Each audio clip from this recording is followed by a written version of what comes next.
This video was brought to you by Inline AI, learning Python made simple. How's it going, guys? In this video, I just wanted to continue with exploring Zed because last time I didn't show any of the AI capabilities. So this time I want to show you exactly what that looks like when you are coding in Zed. And honestly, I thought it would take some more setup, but everything's built in, which is actually quite amazing. So pretty much to get started, you just need to tap on one of the shining stars, such as Inline Assist, or this one down here that says Assistant Panel. And that's going to ask you to accept some terms and conditions regarding the AI. But once you have that, you can start generating code right out of the box. And by default, it's going to use Claude. But if you tap on the settings over here, you'll notice that we have a lot of models that we can actually use in Zed. And some of these are going to work straight out of the box, while others are going to require you to configure them. So if you tap on Configure,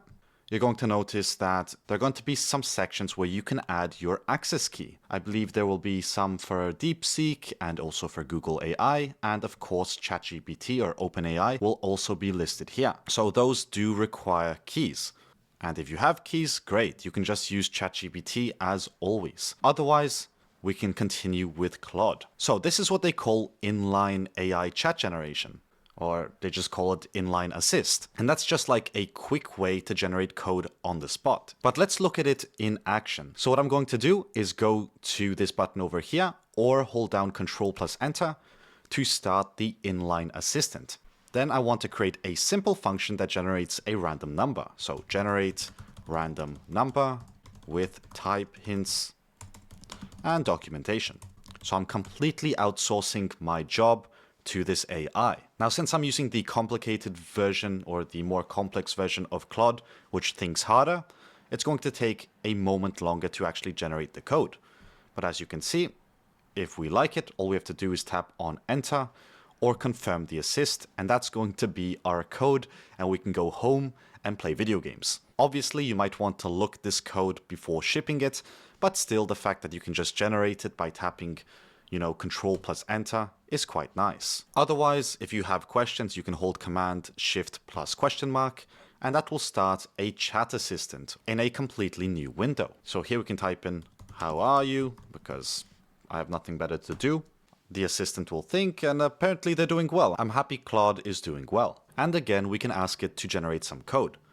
Create a function with type hints that takes a URL and returns the response code. And we have to tap on Command plus Enter, otherwise it's not going to work. It's just going to autocomplete whatever I'm typing. So now it gave us this function here, and we're just going to test it out. We're going to copy this and obviously not read it because we have better things to do. We're going to have to import requests. So what I'm going to do is close the chat menu and open up the terminal. Pip install requests. Close that. And finally, we can test our function. So let's create our if name is equal to main check and get that response. Print get response. What's it called? Get response code. Not too happy with auto completion there.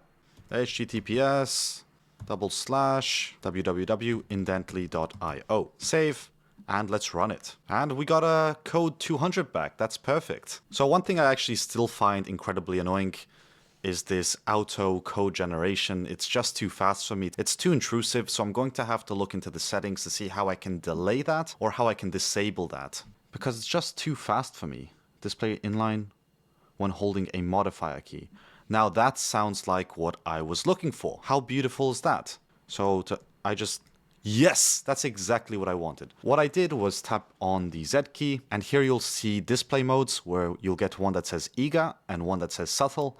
And subtle just makes all of that nonsense disappear unless you hold down Option. So that's perfect. That's exactly what I was looking for. But yeah, I'm super excited to bring you guys more videos using Zed. I think it's going to be a very fun code editor. I'm very hyped to use it. It's been simple so far and it looks beautiful, and all the shortcuts are quite intuitive. I can even increase the font size, which of course was one of the hardest tasks for any code editor until today. I'm just joking, of course. Anyway, do let me know in the comment section down below if there's anything I should showcase in particular, maybe some of the things that you really enjoy about Zed, and I'd also love to hear why you transitioned from any other code editor or IDE to Zed. I'm always curious to hear about that. Anyway, that's actually all I wanted to cover in today's video. So as always, thanks for watching and I'll see you in the next video.